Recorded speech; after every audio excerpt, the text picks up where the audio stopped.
Hoje é um culto de domingo, um culto especial, para que a gente possa estar meditando um pouco na palavra de Deus, amém? Quantos estão felizes de estar aqui na casa do Senhor? Amém? Então vamos fechar os nossos olhos, vamos estar orando? Senhor, meu Deus e meu Pai, te agradeço, Pai, por mais esse momento, Deus, te agradeço porque o Senhor é um Deus sempre bondoso, o Senhor é um Deus misericordioso, Pai, o Senhor é um Deus que nunca nos deixa só. Deus, nesse momento nós estaremos meditando na Tua Palavra e eu gostaria de pedir para que o Senhor pudesse estar falando conosco, Pai. Fala com a igreja, assim como o Senhor falou comigo, falou no meu coração, Pai, para que nós possamos sair daqui diferente e transformados, Pai, de como nós entramos aqui, Pai. Essa é a Sua Palavra faz isso, a Sua Palavra, ela transforma e ela muda toda a nossa forma de pensar e ver o mundo, Pai. Então eu peço para que o Senhor possa transformar as nossas vidas também nessa noite, Pai. É isso que eu te peço e te agradeço em nome de Jesus. Amém. Amém? Abre a sua Bíblia em 1 Coríntios.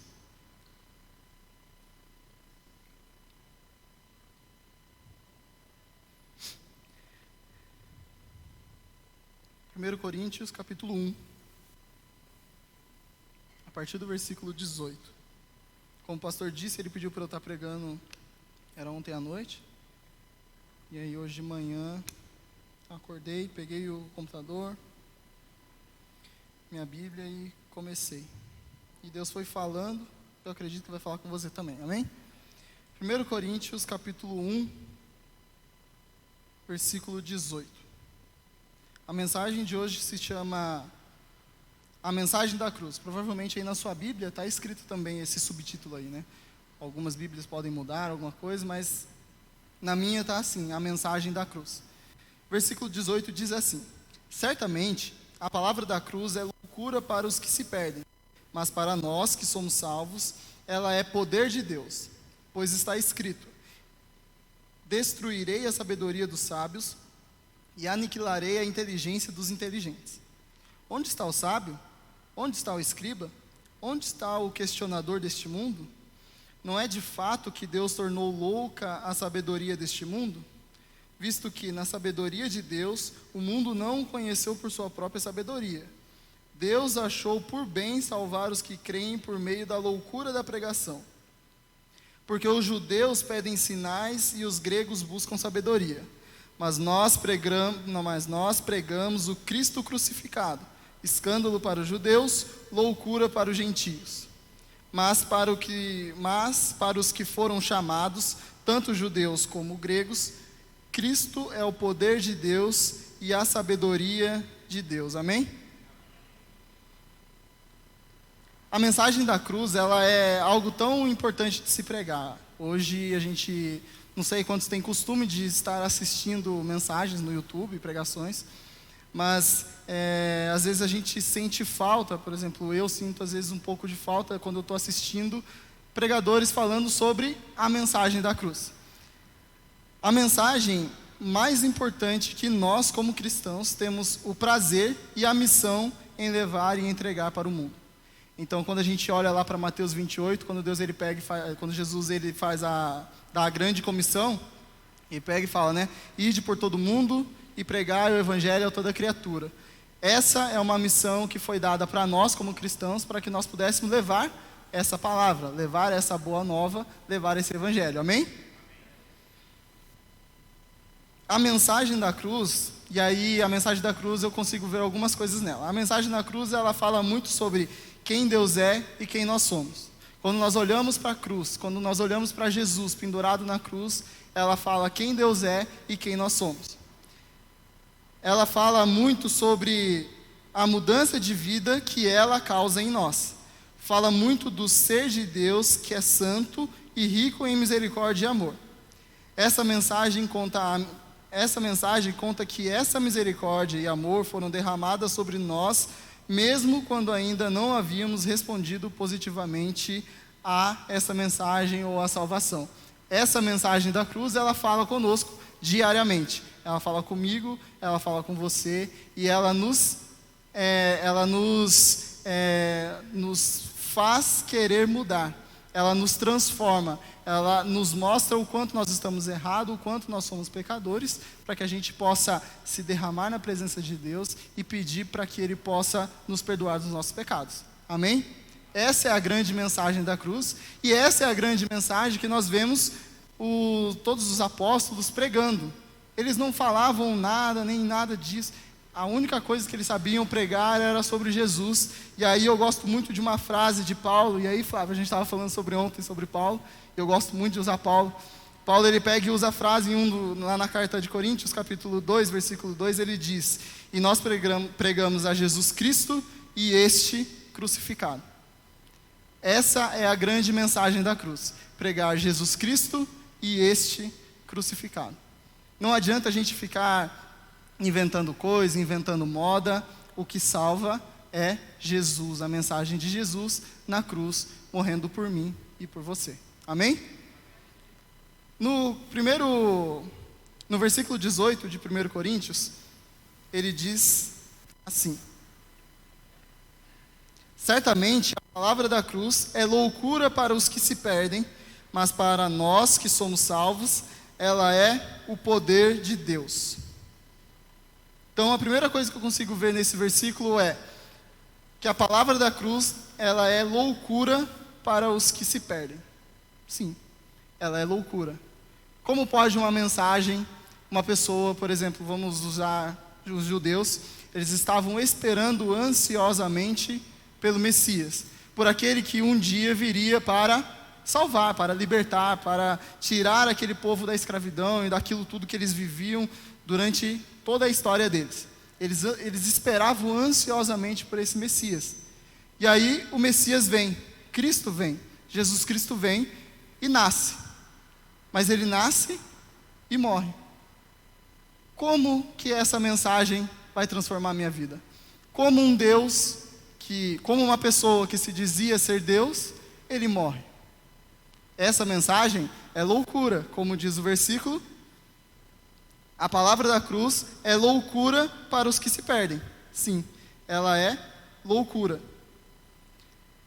Sabe, Jesus, e aí, quando a gente começa a ver sobre essa mensagem, a gente começa a ver algumas coisas sobre o que o Messias deveria fazer, como os judeus imaginavam que o Messias poderia fazer, o que ele poderia fazer por eles.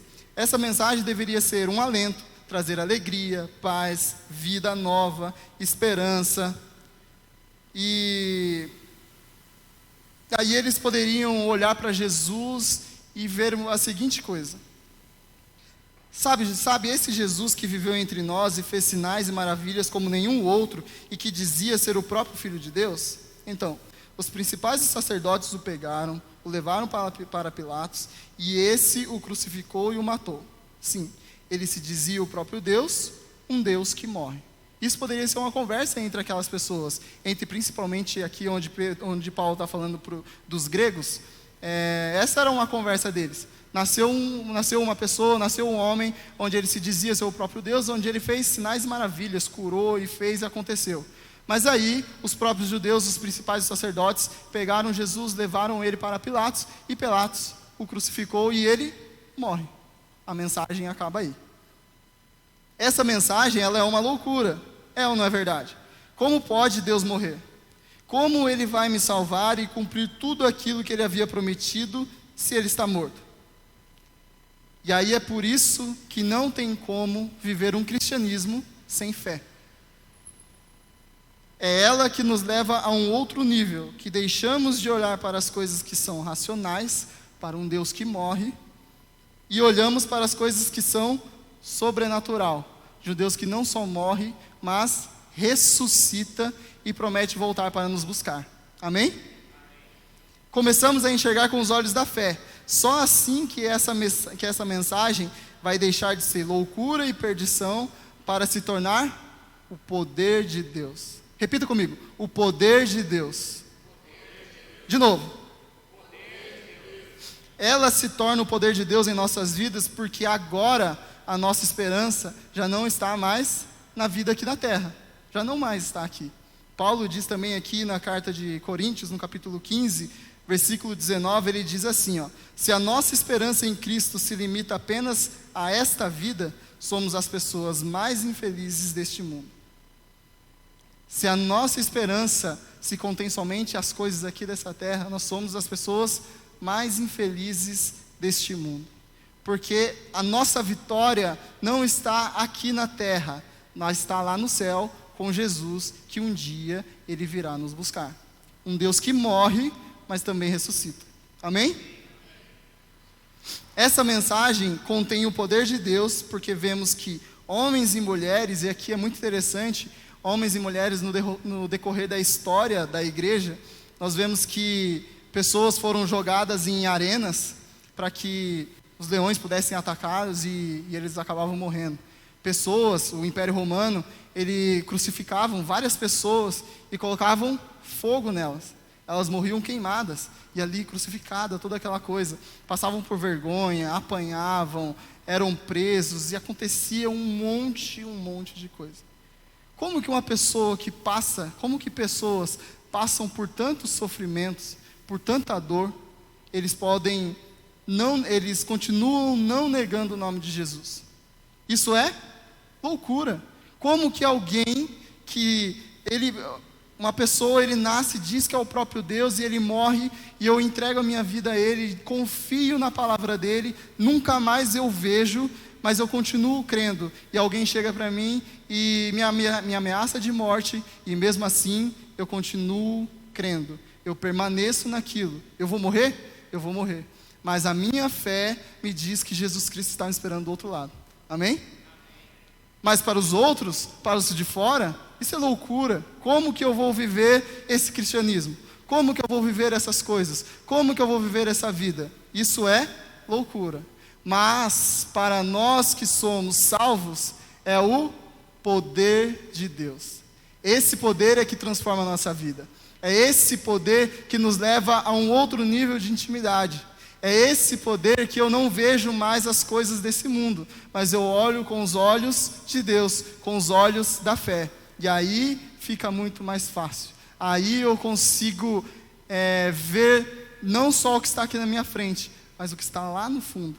E aí de novo Paulo ele pega e fala que eu prossigo para o alvo, para o prêmio da soberana vocação de Deus em Cristo Jesus. Eu não olho para o lado, eu olho para frente. O meu alvo, a gente canta aqui sempre, o meu alvo é Cristo. Eu olho para Cristo, eu não olho para o lado. Não importa o que me aconteça, não importa se você vai me jogar na arena com os leões, não me importa se você vai me crucificar e me queimar, não importa se eu vou apanhar, se eu vou ser preso, não importa. O que importa é que eu prego Jesus e este crucificado. Amém? Segunda coisa que eu consigo ver, lá no versículo 22 do capítulo 1, ele diz o seguinte: porque os judeus pedem sinais e os gregos buscam sabedoria.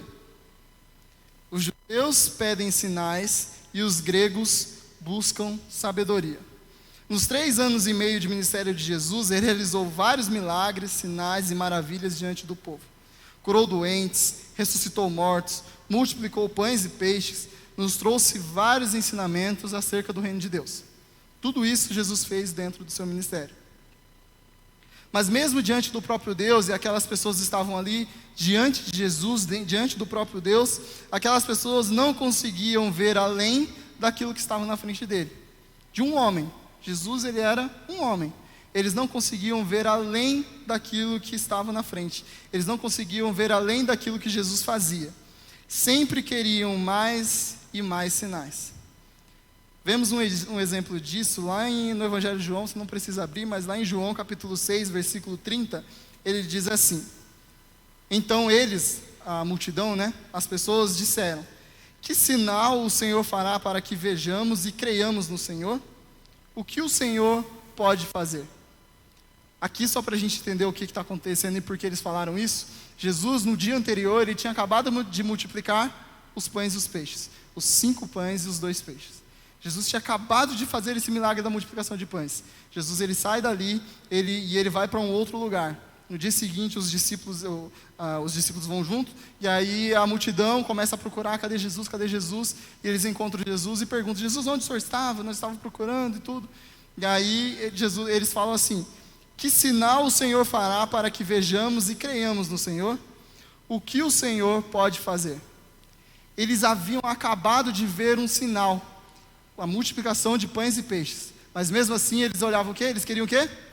Mais e mais sinais. Eles eram assim. Nós também somos assim. Quantas e quantas vezes Deus nos surpreende com algum ato miraculoso, mas no dia seguinte, olhamos para Ele e dizemos assim: o que o Senhor pode fazer hoje? Jesus acabou de realizar alguma coisa para você, realizou um milagre na sua vida. No dia seguinte você olha e fala assim: tudo bem, mas o que o Senhor vai fazer hoje? Tem que viver nessa vida dinâmica, né? Todo dia alguma coisa diferente. O que o Senhor vai fazer? E aí é legal a gente falar um pouco sobre milagres. A gente vai começar na próxima semana, na outra segunda-feira, falando um jejum sobre milagres. 14 dias de jejum aqui na igreja, buscando sobre os milagres de Deus. Mas em nome de Jesus eu quero que você entenda que o milagre em si, ele não salva ninguém. O milagre, e qualquer que seja o milagre, ele não salva ninguém. Seja milagre de cura, seja milagre do que você quiser, de dinheiro, o que você quiser. O milagre não salva ninguém. Na realidade, o único milagre que te salva é o milagre da salvação. Porque o que é o milagre? É algo que nós não conseguimos fazer, e aí é o sobrenatural. Entra Jesus, entra Deus, e Ele realiza aquele ato para nós, porque nós não conseguiríamos fazer. A salvação é exatamente isso. O único milagre que pode te salvar é o milagre da salvação. Os outros, eles não te salvam.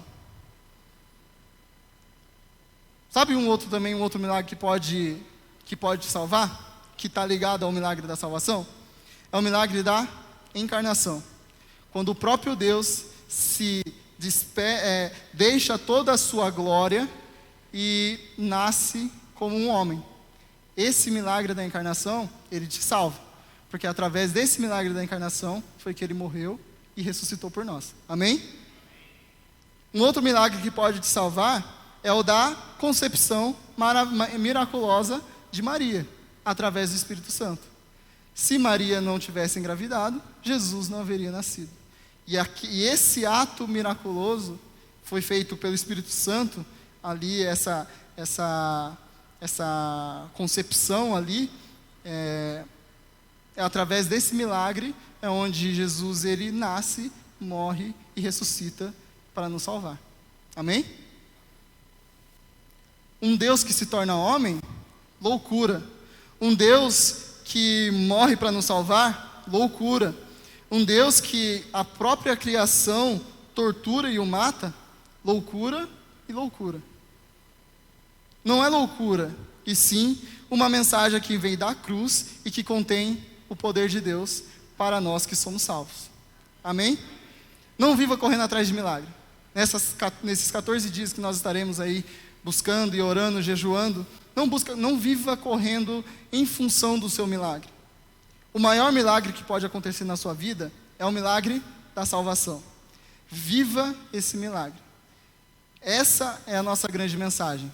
Jesus Cristo crucificado. Amém? No versículo 23 e 24, diz o seguinte: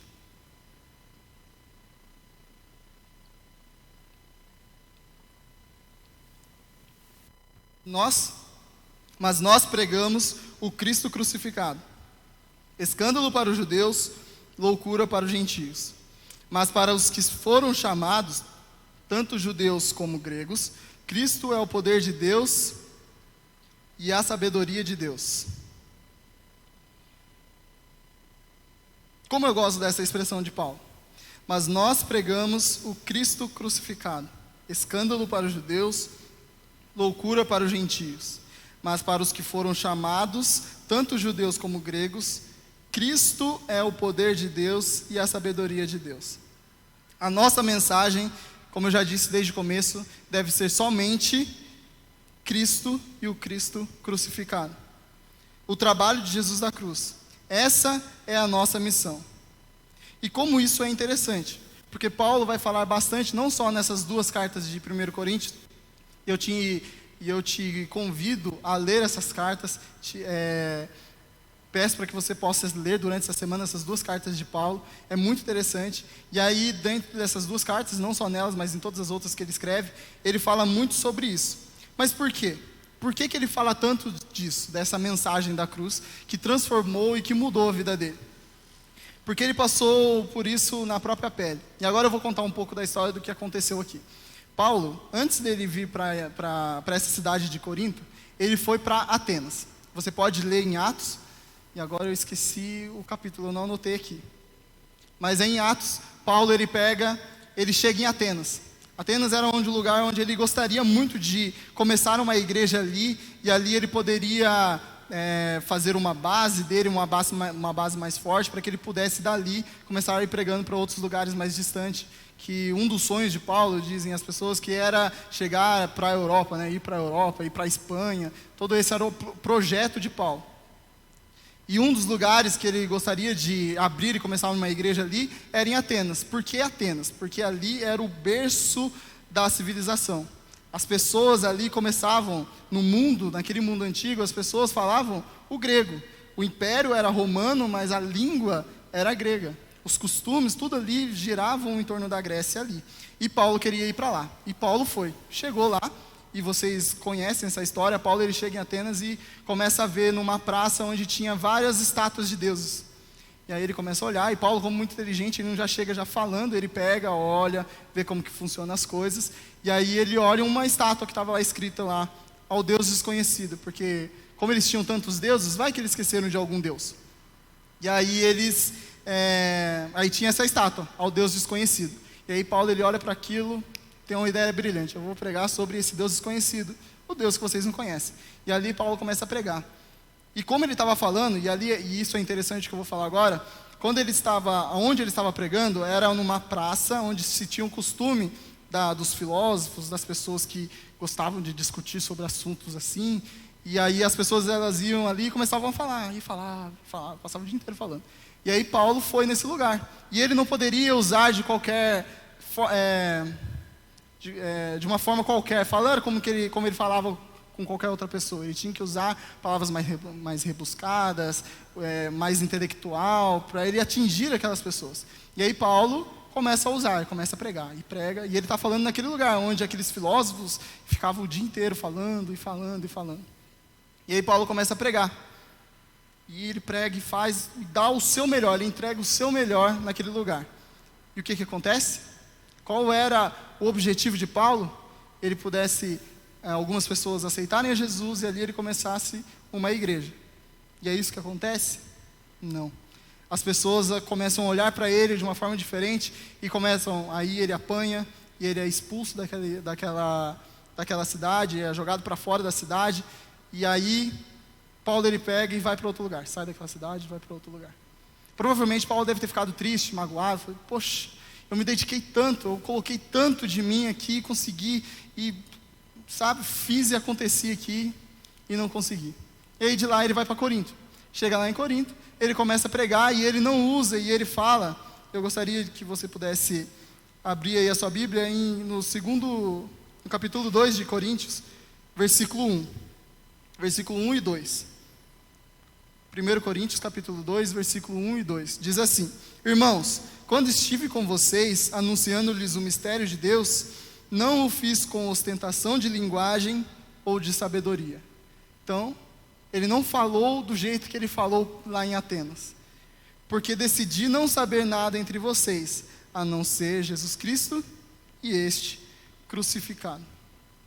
Quando Paulo chega ali, em Corinto, ele não usa de palavras rebuscadas e nem nada disso.